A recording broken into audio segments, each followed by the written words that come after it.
আজ 25শে ফেব্রুয়ারি জাতীয় শহীদ সেনা দিবস। 2009 সালের আজকের এই দিনে বিডিআর বিদ্রোহের নামে দেশের 57 সেনা কর্মকর্তা এবং 17 বেসামরিক নাগরিককে নৃশংসভাবে হত্যা করা হয়। স্বাধীন বাংলাদেশে রচিত হয় এক কলঙ্কিত অধ্যায়।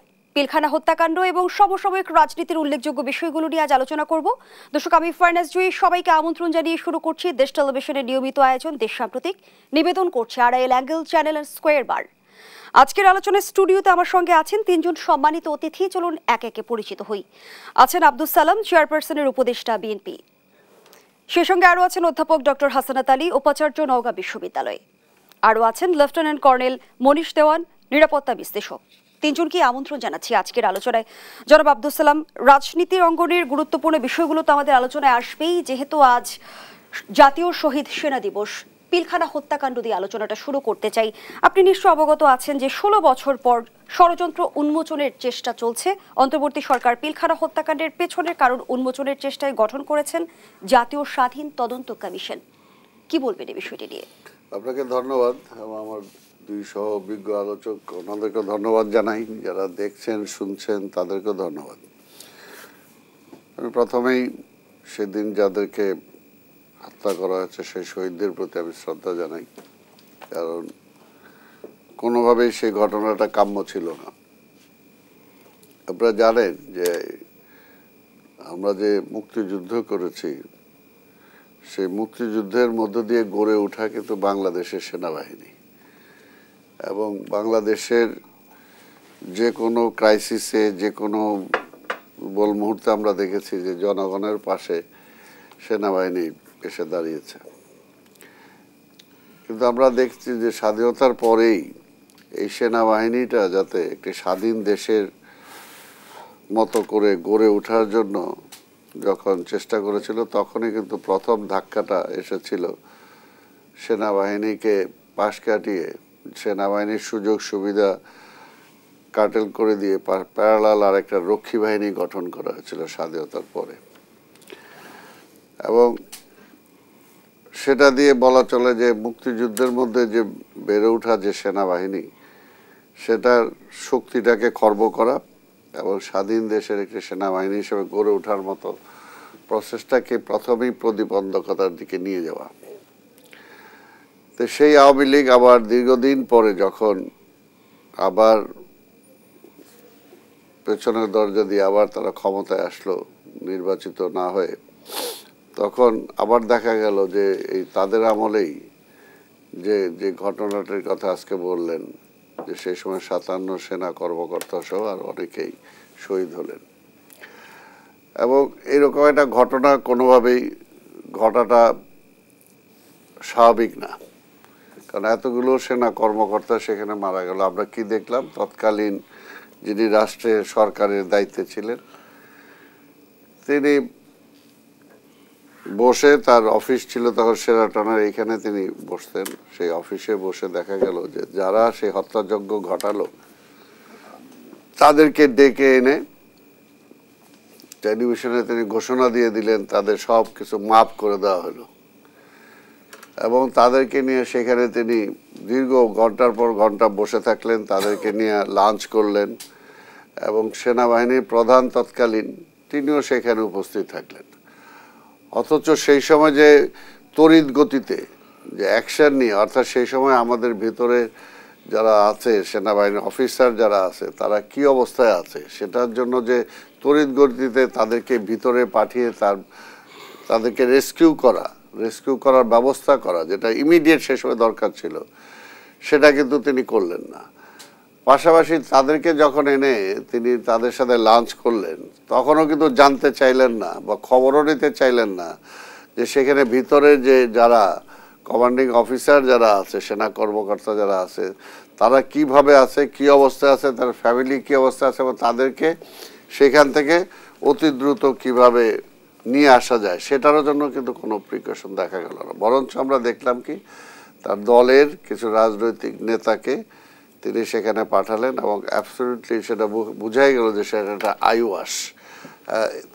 এটাই এই কারণেই যে সেদিনের সেই ঘটনা অবশ্যই তদন্ত হতে হবে, এবং তদন্ত হয়ে তদন্ত হয়ে এটা তো অন্য কোনো, এটা স্বাভাবিক অটোমেটিক্যালি আমরা বুঝতেই পারি যে সেখানে অবশ্যই তৎকালীন যিনি রাষ্ট্রের সরকারের দায়িত্বে ছিলেন তার ইন্ধন ছাড়া বা তার ইনস্ট্রাকশন ছাড়া এই ধরনের ঘটনা ঘটে নাই।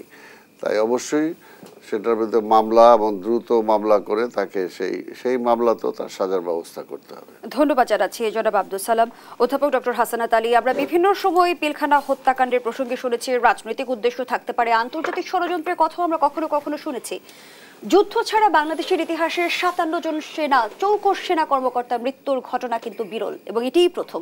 সেই জায়গা থেকে আপনার বিশ্লেষণ জানতে চাই, নেপথ্যে কি কারণ থাকতে পারে বলে মনে করেন? ধন্যবাদ আপনাকে, ধন্যবাদ জানাচ্ছি আমার বিজ্ঞ সহ আলোচক বিন্দুকে।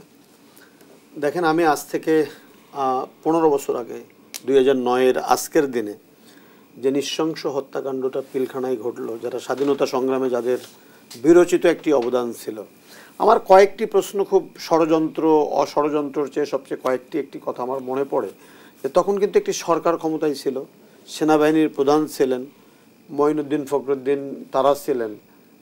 2 দিন ধরে হত্যাযজ্ঞ চলল, ট্যাঙ্ক ক্যান্টনমেন্ট পর্যন্ত গেল, অপারেশনটা কে হতে দিল না?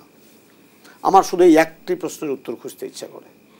যারা রাতের বেলা গেলেন, একজন প্রয়াত সাবেক স্বরাষ্ট্রমন্ত্রী সাহারা খাতুন মারা গেছেন, আরও 2 জন ছিলেন, ফজলে হোসেন তাপস এবং জাহাঙ্গীর কবির নানক, আওয়ামী লীগের নেতা। তারা তো দীর্ঘদিন এই দেশে ছিলেন, কেন তারা ভেতরে যে কি দেখে আসলেন সেটি জাতিকে প্রকাশ করলেন না? আমার এই প্রশ্নগুলো খুঁজতে আমার খুবই মন চায় যে 57 জন সেনা কর্মকর্তা সহ 74 জনকে 2 দিন ধরে নৃশংসভাবে হত্যা করা হলো, আগুনে তাদের লাশ পুড়ে দেওয়া হলো। আমার সেনাবাহিনী কি এতই অক্ষম? আমার দেশের আইনশৃঙ্খলা বাহিনী কি এত অক্ষম ছিল যে এই ধরনের একটি একেবারেই কনফাইন জায়গা, যেটা একেবারে প্রাচীর দিয়ে ঘেরা একটি জায়গা, সেই জায়গাকে কর্ডন করে আমার হেলিকপ্টার ছিল, আমার বিমান ছিল, আমার সৈনিক ছিল, আমার চৌকস কমান্ডো ছিল, কেন ব্যবহার করতে পারলাম না? কারা তাদেরকে ঠেকালো? এবং যারা প্রতিবাদ করলো সেনা দপ্তরে, তরুণ ইয়াং সেনা কর্মকর্তারা, তাদেরকে একটা একটা করে চাকরিচ্যুত করা হলো, কাউকে গুম করে দেওয়া হলো, এখনও তাদেরকে খুঁজে পাওয়া যায় না। তারা কারা? আমি প্রত্যাশা করতে চাই আজকে সেই প্রত্যেকটি সেনা সদস্যদের পরিবার, তারা কি কষ্টে দিনরাত করে, তাদের সন্তানগুলা পেটে বাচ্চা রেখে সেনাবাহিনীর সদস্যরা মারা গেছে। সেনাবাহিনীর প্রধান, বিজিবির প্রধান বা বিডিআরের প্রধান শাকিল সাহেবকে কি নৃশংসভাবে খুঁচিয়ে হত্যা করেছে। কারা করেছে? আমি বিশ্বাস করতে চাই না যে আমার দেশের মানুষ এই হত্যাকাণ্ডটি ঘটতে পারে। আমি বিশ্বাস করতে চাই না যে আমার দেশের স্বার্থের জন্য এই নৃশংস হত্যাকাণ্ড হতে পারে। নিশ্চয়ই এমন কোনো চক্রান্ত ছিল যে আমার দেশের সেনাবাহিনীকে পঙ্গু করে দেওয়ার জন্য, আমার দেশের সেনাবাহিনীর মনোবলকে ভেঙে দেওয়ার জন্য এই ধরনের একটি নৃশংস হত্যাকাণ্ড রাষ্ট্রীয় পৃষ্ঠপোষকতা ছাড়া হতে পারে, এটি বিশ্বাস করার মতো কোনো যৌক্তিক কারণ নেই। তাহলে যে সরকারটি সেই সময় ক্ষমতায় ছিল, যে সরকার প্রধান ক্ষমতায় ছিলেন, তাদেরকে এখন পর্যন্ত এই 18 বছর, 16 বছর, 17, 15 বছর বিচারের মুখোমুখি করতে না পারা, প্রকৃত কারণ উদ্ঘাটন করতে ব্যর্থতা এবং প্রকৃত অপরাধীদেরকে শাস্তির আওতায় না আনতে পারাটা বাংলাদেশের ইতিহাসের অন্যতম একটি ব্যর্থতা হিসেবে কিন্তু চিহ্নিত হয়ে আছে এখন পর্যন্ত। অন্তর্বর্তীকালীন সরকারকে সাধুবাদ জানাই, স্বাধীন তদন্ত কমিশন হয়েছে। সেই তদন্ত কমিশনের মধ্য দিয়ে সেনাবাহিনী প্রধান মইনি আহমেদ এখনও জীবিত আছেন আমেরিকাতে। যে করে হোক তাকে ফিরিয়ে আনতে হবে। কেন সেদিন অপারেশনটা তিনি পরিচালনা করেননি? কেন তার সহকর্মীদেরকে উদ্ধারের জন্য সমস্ত রসদ তার হাতে থাকা সত্ত্বেও তিনি ফিরে গেছেন? কার জন্য ফিরে যেতে বাধ্য হয়েছিলেন? এই সত্যগুলোকে আমরা জানবো না? এই সত্যগুলা যে সমস্ত 57 জন সেনা কর্মকর্তা জীবন দিল দেশের জন্য, তাদের সন্তানরা জানবে না, তাদের পিতামাতা জানবে না, তাদের প্রিয়তমা স্ত্রীরা জানবে না? জানা তো উচিত, আমরা তো জানতে চাই। এবং প্রত্যেকটি সেনা সদস্য যাদের সেদিন হত্যা করা হয়েছিল, মাত্র 1 সপ্তাহ আগে, 20 দিন আগে, 15 দিন আগে দেশের বিভিন্ন জায়গায় থেকে হেডকোয়ার্টারে নিয়ে আসা হয়েছিল এবং তাদেরকে বেছে বেছে দেশপ্রেমিক সেনা কর্মকর্তাদেরকে হত্যা করেছে। আমরা একজন গোলজারের কথা জানতাম যে সেই জঙ্গি দমনে তার যে বিরচিত যে অবদান, তাকে পর্যন্ত নৃশংসভাবে হত্যা করা হয়েছিল। এরা কারা? আজকে শুধু কথার মধ্যে না থেকে আমি মনে করি যে অন্তর্বর্তীকালীন সরকারের স্বাধীন যে তদন্ত কমিশন যেটি হয়েছে, এই কমিশনের মধ্য দিয়ে এই সমস্ত হায়ানাদের খুঁজে বের করা শুধু নয়, বরং এদের প্রকৃত মাস্টার মাইন্ড তাদেরকে চিহ্নিত করে তাদের চেহারাটা জাতির সামনে উন্মোচিত করবে, সেটা আমরা খুব দেখতে চাই আজকের দিনে দাঁড়িয়ে। এবং সেটিই হবে রাষ্ট্রের পক্ষ থেকে, জাতির পক্ষ থেকে সবচেয়ে বড় একটি কাজ এই শহীদি আত্মার শান্তির জন্য, এবং আশা করি সরকার সেটা করবে। ধন্যবাদ জানাচ্ছি অধ্যাপক doctor Hasanat Ali. Lieutenant colonel Manish Dewan, একদিকে অন্তর্বর্তী সরকারের গঠিত জাতীয় স্বাধীন তদন্ত কমিশন তাদের তদন্ত কাজ চালিয়ে যাচ্ছে, অন্যদিকে আবার সেনা প্রধান যেমনটি বলেছেন যে বিডিআর বিদ্রোহের বিচারিক প্রক্রিয়া নষ্ট না করার জন্য আহ্বান জানিয়েছেন তিনি বলেন মনে রাখতে হবে এই বর্বরতা কোনো সেনা সদস্য করেনি, সম্পূর্ণটাই বিডিআর সদস্য দ্বারা সংগঠিত। তিনি আরেকটি কথা বলেন, ফুল স্টপ, এখানে কোনো ইজ বা বাট নেই। কি বুঝবো আমরা সেনা প্রধানের এই বক্তব্য থেকে? ধন্যবাদ আপনাকে। আসলে এটা নিছক একটা কোনো হত্যাকাণ্ড নয়। বিডিআর হত্যাকাণ্ড আমাদের রাষ্ট্রীয় জীবনে শুধু মর্মান্তিক একটা ঘটনা নয়, একটা বিয়োগান্তিক একটা ঘটনা বটে, এবং এটার গুরু রহস্য আপনাকে খুঁজে পেতে হবে স্বাধীনতার পর থেকেই। ৭২ সালে যখন বাংলাদেশ স্বাধীন হয় তখন থেকেই ভারতের তাদের দৃষ্টি ছিল আমাদের উপর, এটাকে একটা অঙ্গ রাজ্য রূপে তারা এটাকে শ্যাডো অ্যাডমিনিস্ট্রেশন করবে। আমরা একটা অঙ্গরাজ্য হিসাবেই ভারতের অধীনে থাকব, সেই অনুযায়ী চলছিল। কিন্তু 1975 সালের শেখ মুজিব হত্যার পরে এবং পরবর্তী যে বিপ্লবের ফলে তাদের সে চিন্তাধারা ধূলিসাৎ হয়ে যায়, নস্যাৎ হয়ে যায়। ওরা থেমে থাকেনি, তারপর থেকেই তাদের চক্রান্ত চলছে, এবং এই চক্রান্তের ফসলই হচ্ছে এই বিডিআরের হত্যাকাণ্ড। আমি এই প্রসঙ্গে বলতে চাই যে বিডিআরের যে সৈনিকরা এই হত্যাকাণ্ডগুলো ঘটিয়েছে, কথা ঠিক, বিডিআরের মধ্যে এটা হয়েছে, বাট এটা সংগঠিত করেছে কে? এটা প্ল্যানটা করেছে কে? এটার প্ল্যান করেছে ভারতীয় র, এবং এটা এক্সিকিউট করেছে প্ল্যানটা শেখ হাসিনা স্বয়ং, এবং তার সহযোগী ছিলেন তখনকার chief army staff Moeen Ahmed এবং মন্ত্রিসভার, শেখ হাসিনার মন্ত্রিসভার মন্ত্রী এবং তার আওয়ামী লীগের নেতৃবৃন্দ। এবং আজকে যে আমাদের সেনাপ্রধান যে কথাটি বলেছেন যে বিডিআরের সৈনিকদের দ্বারাই সংগঠিত হয়েছে, বাট এটার মাস্টার মাইন্ড হচ্ছে ভারত। এটা এবং তদন্তে আসছে, আজ পর্যন্ত ৪২ জন সাক্ষীর তদন্ত গ্রহণ করা হয়েছে। আমি জেনেছি জেনারেল ফজলুর রহমানের কাছ থেকে যে, এবং এর মধ্যে তদন্তে আসছে যে এখানে এমন কিছু আলামত পাওয়া গেছে, এমন কিছু বেল্ট, কিছু শিরস্ত্রাণ, কিছু গুলির খোসা যেগুলি আমাদের সেনাবাহিনীতে ব্যবহৃত হয় না। এতেই প্রমাণিত হয় বিডিআর ভিতরে এবং বিডিআরের সৈনিকদের দ্বারা এই হত্যাকাণ্ড সংগঠিত হলেও এর মধ্যে বিদেশি শক্তি জড়িত। কিন্তু জনাব মনীষ দেওয়ান, 16 বছরে এসে আমরা নিশ্চয় অনেক আলামত হারিয়ে ফেলেছি, অনেক সাক্ষীর ইতিমধ্যে মৃত্যু হয়েছে। সেই জায়গা থেকে আমরা তদন্তের আসলে কতটুকু গভীরে যাওয়া সম্ভব? আমি আপনাদেরকে এবং দেশবাসীকে আশ্বস্ত করতে চাই, যেই কমিশন গঠন করা হয়েছে এগুলো যারাই এখানে সদস্য হিসেবে আছেন এরা সবাই পরীক্ষিত, এবং আমি তাদের সবাইকে ব্যক্তিগতভাবে চিনি, তাদের আমি জানি এরা দেশপ্রেমিক সন্তান, এবং তারা অন্যান্য সবার মতোই এই হত্যাকাণ্ডের পুরো ঘটনাবলী একদম সুপুঙ্খানুরূপে কি হয়েছে, কে জড়িত ছিল এটা বের করবেই। ধন্যবাদ জানাচ্ছি আপনাকে। জনাব আব্দুল সালাম, নিজেরা কাদা ছোড়াছুড়ি বা মারামারি কাটাকাটি করলে দেশ এবং জাতির স্বাধীনতা এবং সার্বভৌমত্ব বিপন্ন হবে বলে সতর্ক করেছেন সেনাপ্রধান জেনারেল ওয়াকারুজ্জামান। রাজনৈতিক দলগুলো সেনাপ্রধানের এই সতর্ক বার্তাটা কিভাবে দেখছে, আমি সে আলোচনায় ফিরতে চাই একটা বিরতির পর। দর্শক, দেশ সাম্প্রতিকের এই পর্যায়ে একটা বিরতি নিচ্ছি, সাথেই থাকুন। আবারও আমন্ত্রণ, দেখছেন দেশ টেলিভিশনের নিয়মিত আয়োজন দেশ সাম্প্রতিক। নিবেদন করছে Arail angle channel and square বার। আমরা আবারও ফিরছি আলোচনায়। জনাব আব্দুল সালাম, যে আলোচনায় আমরা ছিলাম, যেমনটি আসলে সেনাপ্রধান জেনারেল ওয়াকারুজ্জামান বলেছেন, নিজেরা কাদা ছোড়াছুড়ি বা মারামারি কাটাকাটি করলে দেশ এবং জাতির স্বাধীনতা ও সার্বভৌমত্ব বিপন্ন হবে। সেনাপ্রধানের এই সতর্কবার্তা আপনারা কিভাবে দেখছেন?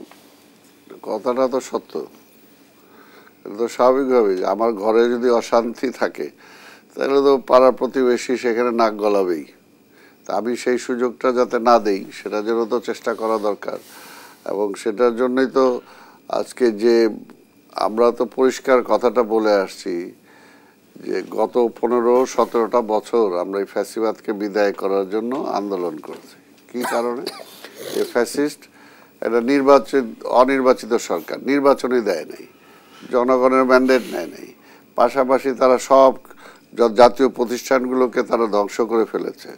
তো সেই কারণে ফ্যাসিস্টকে বিদায় করার পরে ইন্টেরিয়াম একটা সরকার আনা হলো যে জনগণের সেই ভোটের অধিকারটা ফিরিয়ে দিবে, নিশ্চিত করবে, এবং জনগণের ভোটে নির্বাচিত একটা সরকারকে সে দায়িত্ব অর্পণ করবে। এই কারণেই তো তাদেরকে ক্ষমতায় দেওয়া হয়েছে। এমন তো না যে তাদেরকে লং টার্ম ক্ষমতায় থাকবে, এখানে বিভিন্ন মানে চিন্তা ভাবনা করবে, আবার নতুন দল হবে কি হবে না, বা কি করবে, কারা ক্ষমতায় যাবে, কি যাবে, এগুলো নিয়ে রিসার্চ করা তো তাদের কোনো দরকার নাই।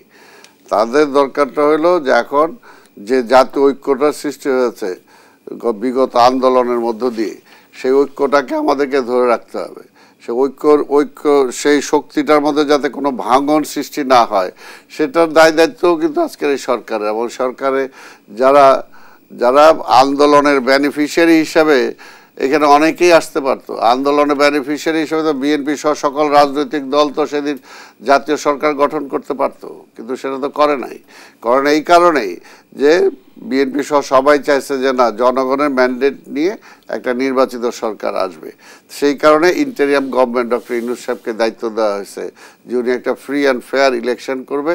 ফ্রি ফেয়ার ইলেকশনের জন্য যতটুকু সংস্কার করা দরকার ততটুকু তিনি সংস্কার করবে, কিন্তু সেই জায়গায় দেখা যাচ্ছে যে সেটা বিনা তালবাহানা চলতেছে, এবং একে অপরের এই নির্বাচনের জন্যই কি এত রক্ত দিছে নাকি, আবার কাকে আমরা ক্ষমতায় দিব আর কাকে অভিযোগের রাজনীতি আমরা দেখতে পাচ্ছি। তাই না? এই যে পাল্টাপাল্টি, এটার জন্য তো আমরা এটা হয় নাই। জি, রাজনৈতিক অঙ্গনে ঐক্য ধরে রাখার দায়িত্ব যদি সরকারের হয়, সরকার সেই দায়িত্ব কতটা পালন করছে? দেখেন, রাজনৈতিক দলের মধ্যে ঐক্য ধরে রাখার দায়িত্ব সরকারের মোটেই নয়। রাজনৈতিক দলগুলোকে এই দায়িত্বটি নিতে হবে। কারণ আমার আজকে সেনাপ্রধান যে কথাটা বলেছেন, এটা কিন্তু আমাদের স্বাধীনতা, সার্বভৌমত্ব এবং 24-এর যে বিপ্লবের যে চেতনা, সেই চেতনার সুফল নিশ্চিত করার জন্য খুবই গুরুত্বপূর্ণ এই ঐক্যটা ধরে রাখা।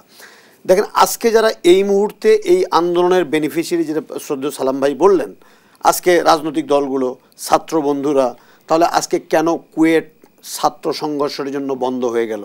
এখানে কি স্বৈরাচারের কেউ দোষর ছিল? হল বন্ধ করে দেওয়া হলো, ভিসির ঘরে তালা লাগানো হলো, একজন ভাইস চ্যান্সেলরকে মাটিতে ফেলে প্রহার করা হলো, স্বৈরাচারের কেউ কি ছিল? তাহলে এই যে আমাদের অনৈক্যের কারণে আমাদের শিক্ষা প্রতিষ্ঠানকে এখন বন্ধ করতে হচ্ছে, দায় কাকে দেবেন?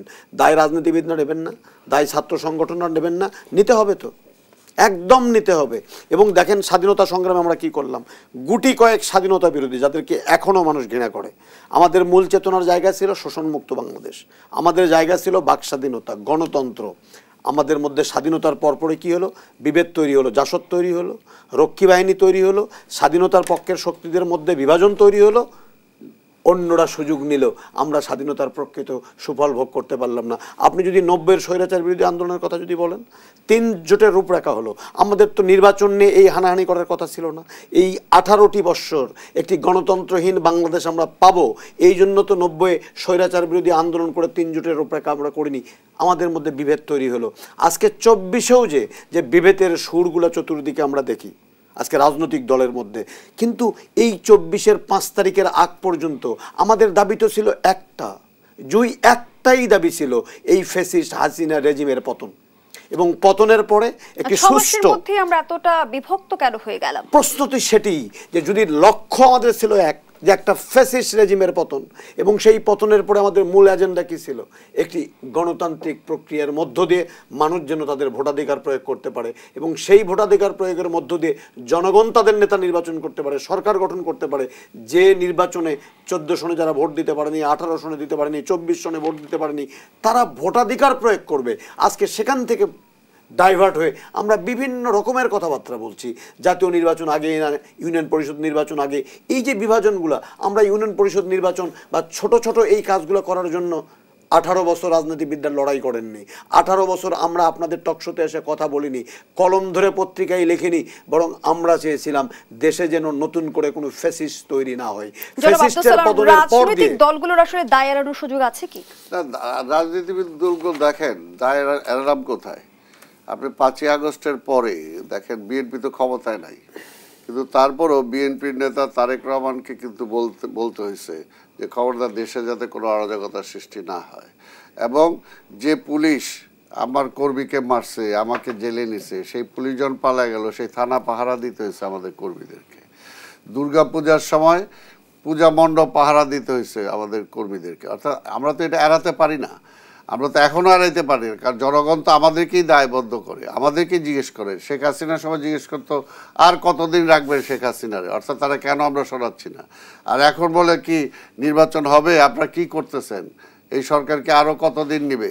অর্থাৎ আমাদের তো জনগণের সামনে দায়বদ্ধতা আছেই, আমরা তো সেটা। আর কিন্তু আজকে যারা উপদেষ্টা আছে বা আজকে যারা এই সরকার পরিচালনা আছে, তাদের কি দায়টা আছে? তারা যখন তাদের দায়িত্ব শেষ হয়ে যাবে, তাদের তার কোনো জবাব দিতে ধন্যবাদ জানাচ্ছি আপনাকে। এটার জন্য আমাদের রাজনীতিবিদদের দায় আছে। আরেকটা উনি যেটা বললেন, হ্যাঁ এটা তো ঠিক যে আমাদের মধ্যে রাজনীতিবিদদেরকেই আমাদেরকে এটা রক্ষা করতে হবে। 75-এর পরে ওই ফ্যাসিবাদকে ওইসব বিতাড়িত করার পরে আবার রাজনৈতিক বিভেদের কারণেই কিন্তু আবার ওই আধিপত্যবাদী শক্তিরা ক্ষমতায় আসতে পারছে। ধন্যবাদ জানাচ্ছি লেফটেন্যান্ট কর্নেল মনীষ দেওয়ান। 5 আগস্টের পরেও আসলে আমাদের রাজনৈতিক অঙ্গনে স্থিতিশীলতা কেন এলো না? আমাদের সেনা প্রধানকে কেন আসলে সতর্ক বার্তা দিতে হচ্ছে? তিনি বলছেন যে পরে বলবেন যে আমি সতর্ক করিনি, আমি আপনাদের সতর্ক করে দিচ্ছি। এই ঘোলাটে পরিস্থিতির দায় আপনি কাকে দেবেন? আমি এখানে দায় কাউকে দেব না ঘোলাটে পরিস্থিতির। তবে সেনা প্রধান এখানে পাইভটাল রোল প্লে করছেন, সেন্টার স্টেজ। কারণ সেনাপ্রধান যদি শেখ হাসিনার সাথে যদি কোঅপারেট করতেন, আরও রক্ত ক্ষয় হতো, আরও মানুষ নিহত হতো, এবং আমরা আজকে এই অবস্থায় পৌঁছাতে পারতেন না। তিনি অত্যন্ত বিজ্ঞ একজন সামরিক শাসক হিসাবে, সামরিক বিচারক হিসাবে তিনি সঠিক কাজটি করেছেন। তিনি শেখ হাসিনাকে বলে দিয়েছেন আপনার দিন শেষ, আপনি এখন চলে যেতে পারেন। এবং তিনি ক্ষমতাটা আরেকটা ভালো কাজ করেছেন, তিনি ক্ষমতাটা নিজ হাতে নেননি। তিনি ক্ষমতা নিজের হাতে না নিয়ে ছাত্র এবং জনতা যারা এই পরিবর্তন এনেছে তাদের হাতে ছেড়ে দিয়েছেন, এবং তারাই ডক্টর ইউনূসকে নির্বাচন করেছে বলেই ডক্টর ইউনূস আজকে এই সরকার প্রধান। ধন্যবাদ জানাচ্ছি। আবারও বিরতির সময় হয়েছে, বিরতি নিয়ে ফিরছি। দর্শকদের সাম্প্রতিক রিপোর্ট যে আবারও বিরতিতে যাচ্ছি, সাথেই থাকুন। আবারও আমন্ত্রণ, দেখছেন দেশ সাম্প্রতিক, ফিরছে আলোচনায়। জনাব আব্দুস সালাম, যেমনটি সেনা প্রধান বলেছেন, আমরা একটা ফ্রি, ফেয়ার অ্যান্ড ইনক্লুসিভ ইলেকশনের দিকে ধাবিত হচ্ছি। বিএনপি শুরু থেকে আমরা দেখছি যে নির্বাচন নিয়ে সন্দেহ সংশয় রয়ে গেছে বিএনপির মাঝে। এবার সেনা প্রধানের বক্তব্যের মধ্য দিয়ে সেই সন্দেহ সংশয়ের অবসান হবে কি? একদম প্রথমেই কিন্তু সেনা প্রধান যে কথাটা বলছিল নির্বাচনের ব্যাপারে 18 মাসের মধ্যে, তখন যদি ওই উপদেষ্টারা এক একজন এক এক কথা না বলতো, তাহলে তো কনফিউশন হতো না। আমরা যে কথাটা বলে আসছি বারবার এই পর্যন্ত সরকার, সেদিকে আমরা একটা রোড ম্যাপ দিতে বললাম। রোড ম্যাপ তারা কি করতে চায় এবং কতটুকু সংস্কার করতে চায় এবং নির্বাচনটা তারা কবে করতে চায়, তো এই পর্যন্ত সেটা তারা ক্লিয়ারই করে না। এখনও যেরকম বলতেছে, কেউ বলে ডিসেম্বর, আবার কেউ বলে মার্চ, কেউ বলে জুন। অর্থাৎ এই যে এরকম একটা অন্ধকারের মধ্যে রাখার তো কোনো কারণ নাই।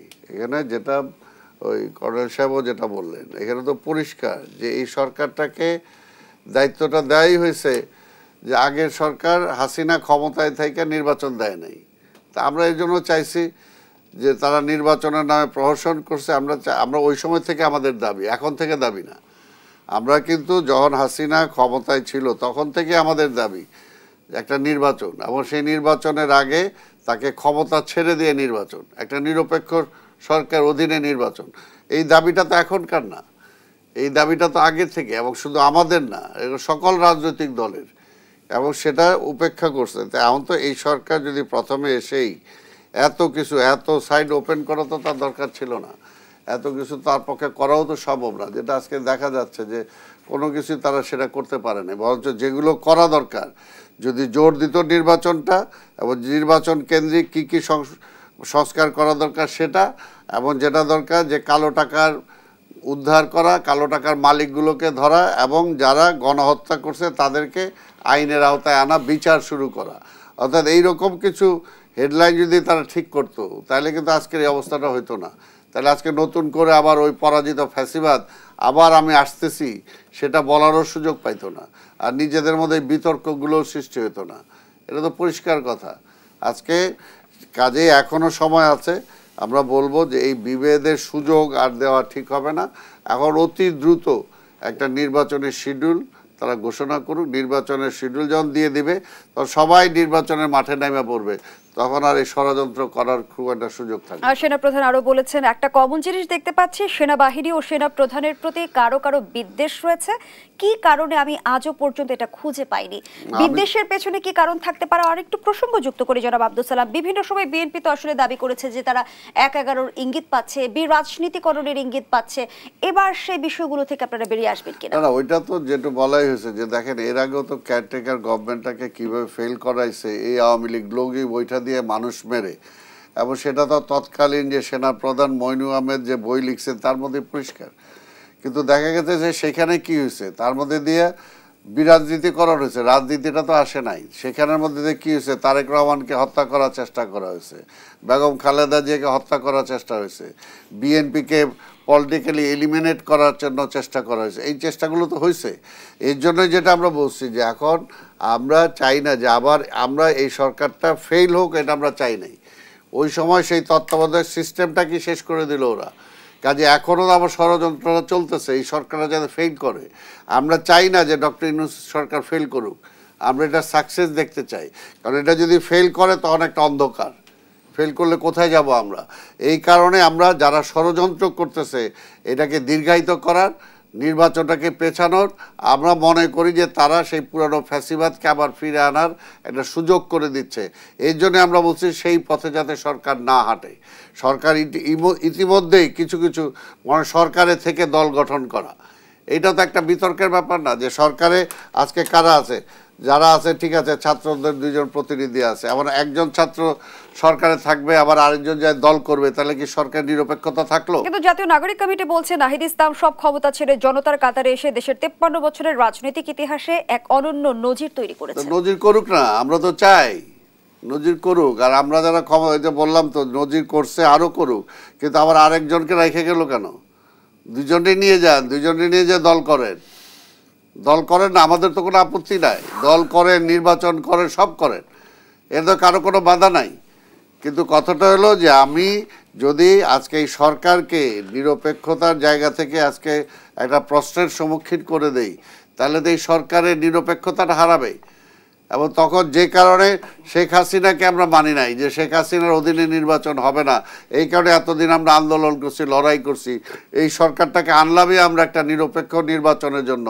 আর এই সরকারের মধ্যেও যদি কেউ আবার রাজনৈতিক দলের নেতারা থাকে তাহলে তো সেটা নিরপেক্ষ থাকলো না। ধন্যবাদ জানাচ্ছি আব্দুল সালাম। অধ্যাপক ডক্টর হাসানাত আলী, আমরা বিভিন্ন সময় দেখছি যে ছাত্রদের নতুন রাজনৈতিক দল নিয়ে রাজনৈতিক দলগুলি বিভিন্ন সময় অভিযোগ করে এসেছে, এই যে কিংস পার্টির তকমা নিয়ে ছাত্রদের নতুন রাজনৈতিক দল আসলে কতটাই গুবে?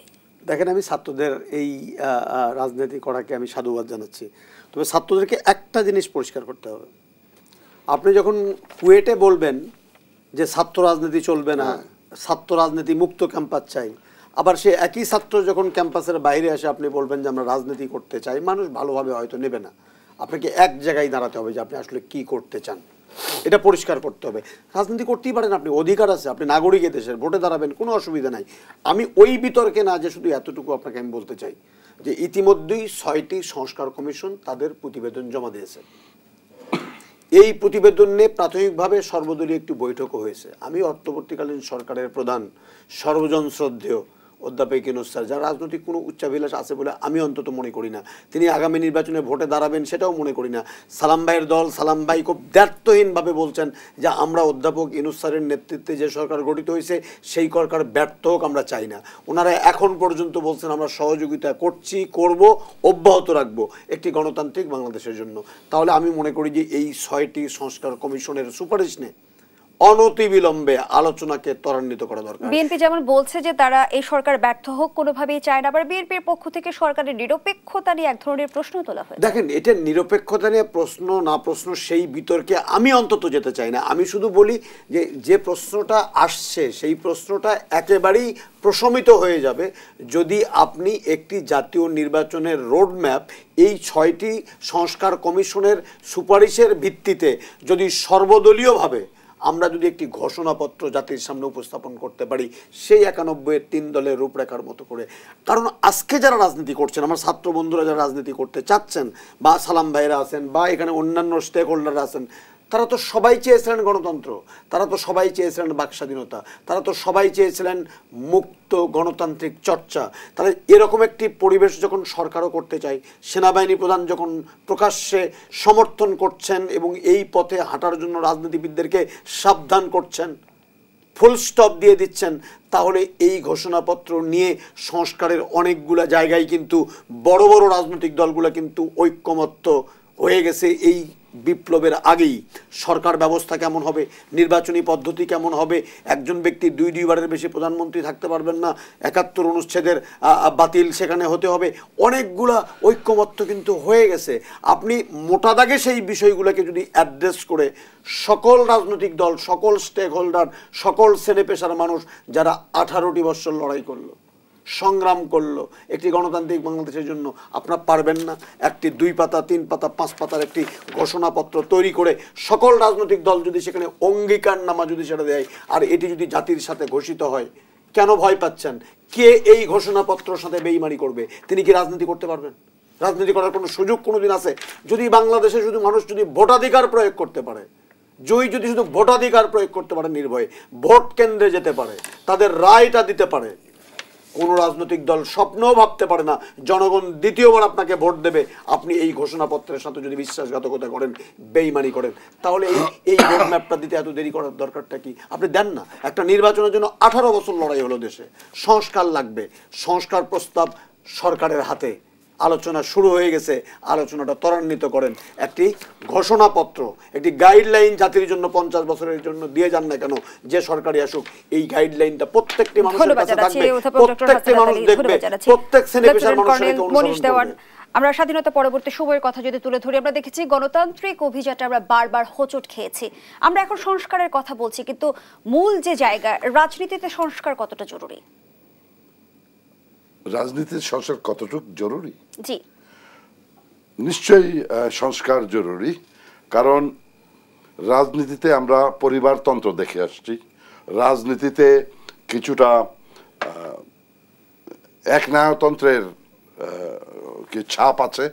আমি মনে করি প্রতিটি রাজনৈতিক দল তৃণমূল থেকে গণতান্ত্রিক পর্যায়ে থেকে উঠে এসে উপরের নেতৃত্ব গণতান্ত্রিকভাবেই নির্বাচিত হবে এবং তবেই গণতন্ত্র প্রস্ফুটিত হবে। বাংলাদেশের গণতন্ত্র একটা স্ট্যাবিলিটি হবে, বাংলাদেশ একটা সঠিক গণতান্ত্রিক রাষ্ট্র। আপনার কথার রেশ ধরেই আমি আব্দুল সালামের কাছে যেতে চাই।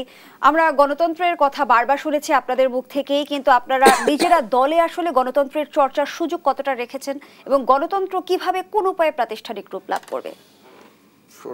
গণতন্ত্রটা তো চর্চাই হচ্ছে না। আপনি তো গণতন্ত্রটা তো বারবার যেটা বললাম, দীর্ঘ 17 বছর গণতন্ত্র চর্চা হয়েছে।